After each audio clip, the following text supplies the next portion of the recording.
జై శ్రీమన్నారాయణ.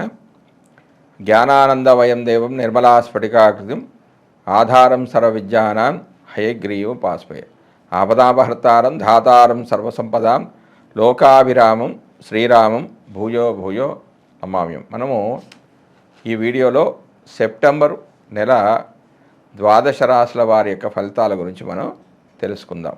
ఈ మాస ఫలితాల్లో ముఖ్యంగా రవి, కుజ, శుక్ర, బుధ గ్రహాలు ప్రముఖమైన పాత్రను వహిస్తాయి.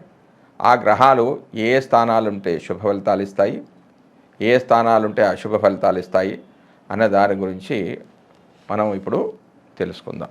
ఒక మాసం తమకు అనుకూలమా ప్రతికూలమా అని గమనించేందుకు రవి, కుజ, శుక్ర, బుధ గ్రహాలను గమనించడం అనేది సాంప్రదాయం. సూర్యుడు 3, 6, 10, 11 రాశిలో సంచరించే సమయంలో మాత్రమే శుభ ఫలితాలను ఇస్తాడు. మిగిలిన సమయాల్లో అతడు సంచరించే రాశి దృష్టి ఉన్న సప్తమ రాశి విషయంలో జాగ్రత్తలు అనేవి తీసుకోవాలి. వేరువేరు జన్మరాశుల వారికి రవి సంచరిస్తున్న రాశి దృష్టి ఉన్నటువంటి రాశులు ఏ భావాలైతాయో గమనించి వానికి అనుకూలమైన ఫలితాలను నిర్దేశించాల్సి ఉంటుంది.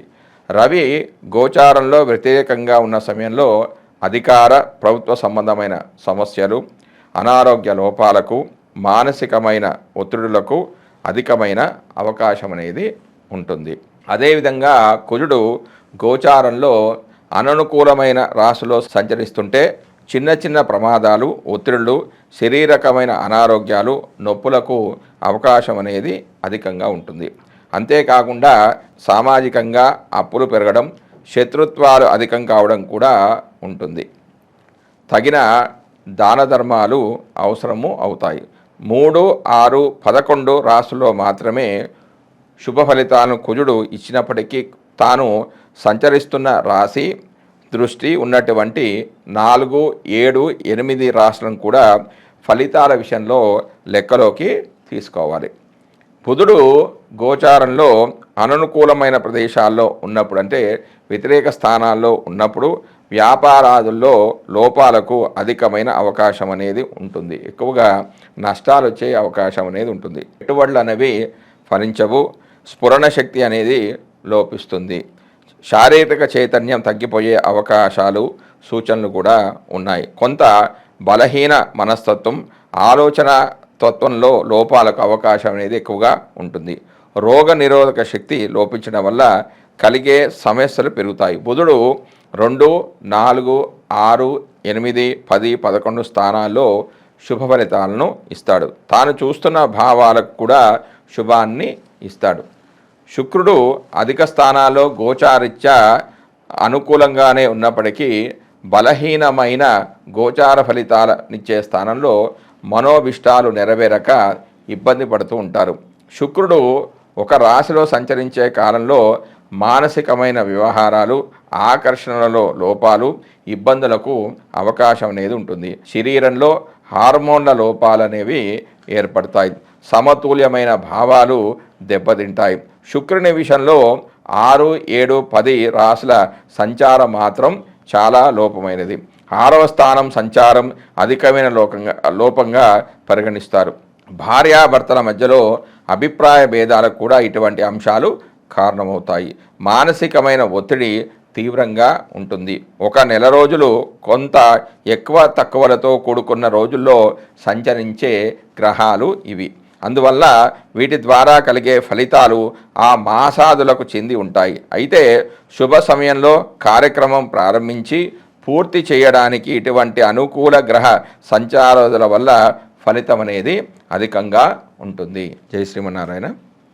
జ్ఞానానందవయం దేవం నిర్మలా స్ఫటికాకృతిం ఆధారం సర్వవిద్యానాం హయగ్రీవం ఉపాస్మయే ఆపదాపహర్తారం ధాతారం సర్వసంపదాం లోకాభిరామం శ్రీరామం భూయో భూయో నమామ్యం. మనము సెప్టెంబర్ నెలలో వివిధ రాశుల వారి యొక్క ఫలితాలు ఏ విధంగా ఉంటాయి అనే దాని గురించి మనం తెలుసుకుంటూ ఉన్నాం. అందులో భాగంగా ఈరోజు కన్యా రాశి వారి యొక్క ఫలితాలు మనం తెలుసుకుందాం. అందులో భాగంగా ఈరోజు ఇప్పుడు రవి ఫలితాలు. రవి సెప్టెంబర్ 1 నుంచి 16 వరకు 12వ స్థానంలోను, సెప్టెంబర్ 17 నుంచి 30 వరకు 1వ స్థానంలోనూ సంచరిస్తున్నాడు.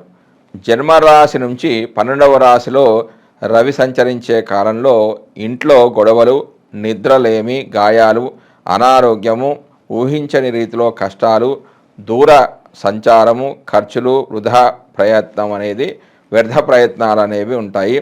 12వ స్థానానికి 6వ స్థానం వేదస్థానం కావడం వల్ల చెడు ఫలితాలు అనేవి తొలగిపోయి వృత్తి వ్యాపారాల్లో మేలైన ఫలితాలు అనేవి లభిస్తాయి.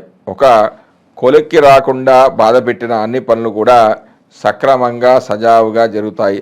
ఆత్మవిశ్వాసం పెరిగి ఉత్సాహంగా ముందుకు ఉరకలు వేస్తారు. ఇందులో 50% శుభ ఫలితాలు జాతకుడు పొందుతారు. కారణం ఏంటంటే ఈ రాశిలో రవి లోహమూర్తిగా ఉంటున్నాడు కాబట్టి. తర్వాత 1వ స్థానంలో సంచరించే కాలంలో అంటే సెప్టెంబర్ 17 నుంచి 30 వరకు 1వ స్థానంలో రవి సంచరిస్తున్నాడు కాబట్టి కొంచెం చెడు ఫలితాలు పొందుతారు. అంటే తాపము, కడుపులో బాధ, విపరీతమైన ఆలోచనలు, కోపము, చిరాకు వంటి అశుభ ఫలితాలు జాతకుడు పొందుతాడు. ఇందులో కేవలం 20% మాత్రమే చెడు ఫలితాలు పొందుతాడు. ఎందుకంటే ఈ రాశిలో సువర్ణమూర్తిగా ఆ యొక్క రవి సంచరిస్తున్నాడు. అంటే సువర్ణమూర్తిగా అంటే ఒక పాపగ్రహం సువర్ణమూర్తిగా ఉంటే ఫలితాలు అనేవి చాలా తక్కువగా ఉంటాయి. చెడు ఫలితాలు అనేవి చాలా తక్కువగా ఉంటాయి. తర్వాత కుజుడి యొక్క ఫలితాలు. కుజుడు సెప్టెంబర్ 1 నుంచి 30 వరకు 10వ స్థానంలో సంచరిస్తూ ఉన్నాడు. 10వ స్థానంలో కుజుడు సంచరించడం వల్ల చెడు ఫలితాలే ఎక్కువగా ఉంటాయి. కార్యభంగము, విరోధము, శత్రువృద్ధి, ఆరోగ్య లోపము, శ్రమ, కష్టాలు, కర్మ విఫలత, దుర్బలత్వము, చెడు నడత లాంటివి ఉంటాయి.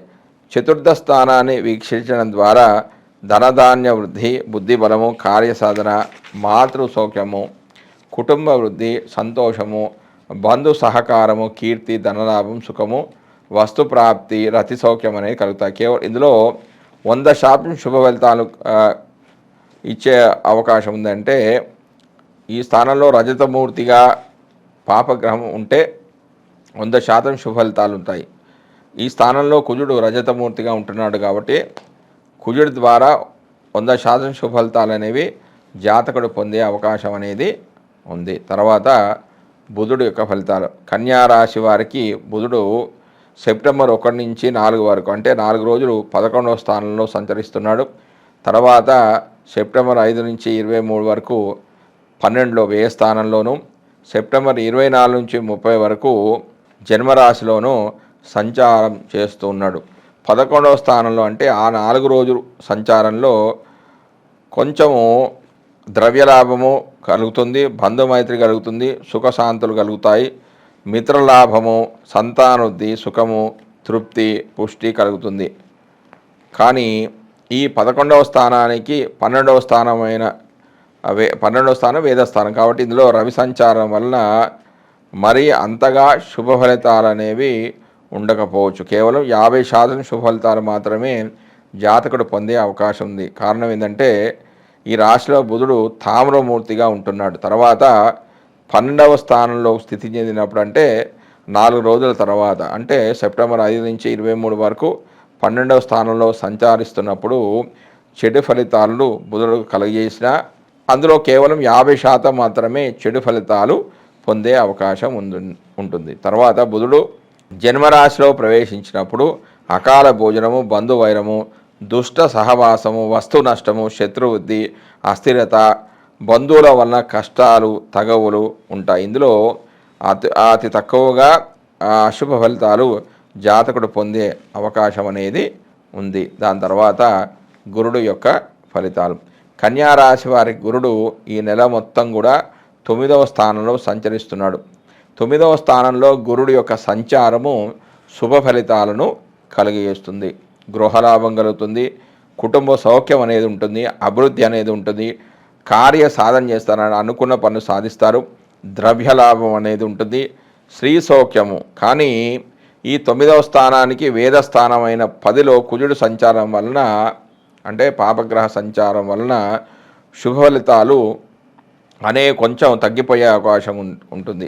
అందులో గురుడికి ఈ స్థానం అనే 9వ స్థానం అనేది శత్రుక్షేత్రం అయింది. కాబట్టి ఇందులో ఒక 25% శుభ ఫలితాలు పొందే అవకాశం అనేది వీరికి ఉంది. దాని తర్వాత శుక్రుడి యొక్క ఫలితాలు. కన్యారాశి వారికి శుక్రుడు సెప్టెంబర్ 1 నుంచి 18 వరకు 1వ స్థానంలోను, అంటే ఆ స్థానం నీచక్షేత్రమైంది. దాని తర్వాత సెప్టెంబర్ 19 నుంచి 30 వరకు తన స్వక్షేత్రంలో అంటే ద్వితీయంలో సంచరిస్తున్నాడు. 1వ స్థానంలో సంచారము మిక్కిలి అనుకూలమైన స్థానం, అంటే శుభ ఫలితాలు అనేవి వస్తాయి. శారీరక మానసిక వాంఛలు అనేవి తీరుతాయి. మంచి భోజనము, ఉన్నత పదవి ఉంటుంది. అత్యంత భోగభాగ్యాలను అనుభవిస్తారు. సువాసన ద్రవ్యాలు అనేవి లభిస్తాయి. విలాస వస్తువులను ఉపయోగించడం, సంతాన వృద్ధి ఉంటుంది.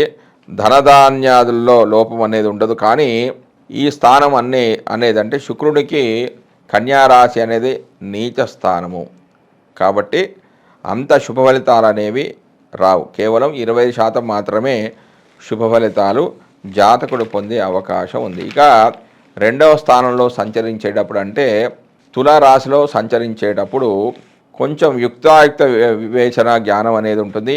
అన్ని రంగాల్లో అన్ని రంగాల్లో కళా ఉపాసన ఉంటుంది.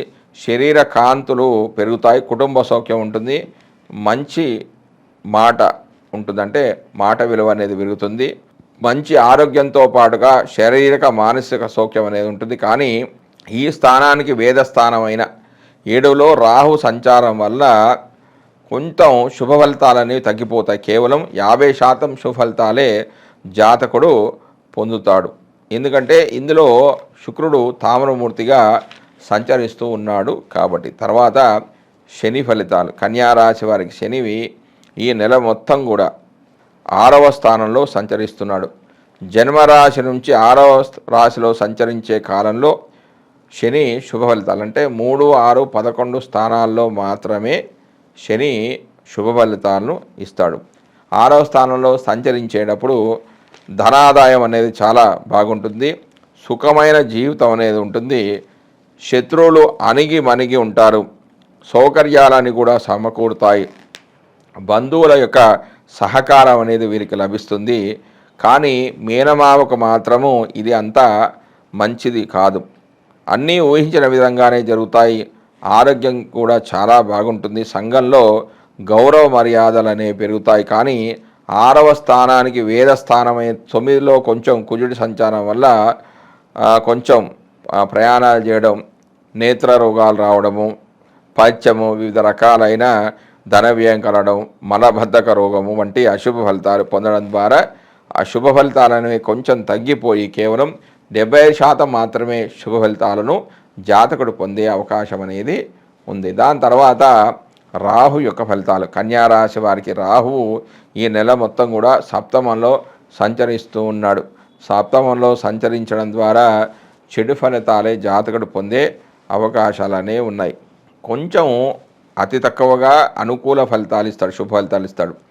సప్తమంలో సంచరించడం ద్వారా వృధాగా ప్రయాణాలు చేయడం, వ్యాధి, స్వల్ప ధనాదాయం, అంటే ఎక్కువ కష్టపడ్డా కూడా తక్కువగా లాభం అనేది వీరికి ఉంటుంది. స్వల్ప కుటుంబ కలహాలు అనేవి ఉంటాయి. అనాలోచితమైన చర్యలు అనేవి జరుగుతుంటాయి. అంటే ఆలోచించకుండా చెడ్డ పనులు అనేవి చేస్తూ ఉంటారు. ఇందులో ఒక 70% మాత్రం చెడు ఫలితాలు జరిగే అవకాశం ఉంది. ఎందుకంటే ఈ రాశిలో రాహు రజితమూర్తిగా సంచారము అనేది చేస్తున్నాడు. తర్వాత కేతువు యొక్క ఫలితాలు. కన్యారాశి వారికి కేతువు ఈ నెల మొత్తం కూడా 1వ స్థానం, అంటే జన్మరాశిలో సంచారం చేస్తున్నాడు. 1వ స్థానంలో ప్రతికూల ఫలితాలను ఇస్తాడు. దేశ సంచారం చేయడం, కలహాలు, రోగము, నష్టము, ఇబ్బందులు, భార్యాపుత్రులతో విరోధం వంటి కష్ట నష్టాలు కలుగుతాయి. ఎంత ఇబ్బంది పెడతాడో అంత ఉన్నత స్థితికి కొనిపోతాడు. కష్ట నష్టాలకు ఓర్చి మనిషిని రాటు తేల్చినట్టుగా చేస్తాడు.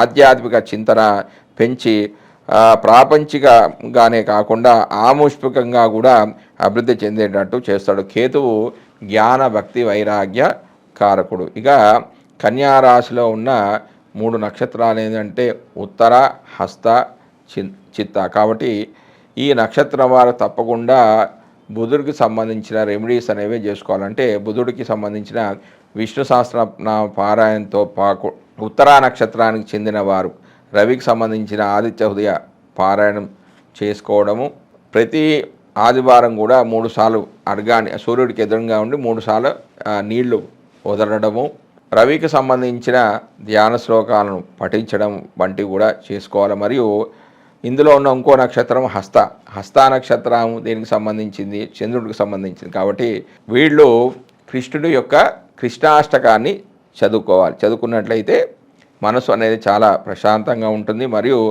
ప్రతి అమావాస్య రోజు కూడా 1 కేజీ 2 కేజీలు ఎక్కడైనా అన్నదానం జరుగుతున్నప్పుడు మీకు శక్తి కొలదిగా దానం చేయండి. ఇంకా ఇంట్లో ఏదైనా వంట చేసుకొని బీదవాళ్ళకి పెడితే కూడా మనసు అనేది చాలా ప్రశాంతంగా ఉంటుంది.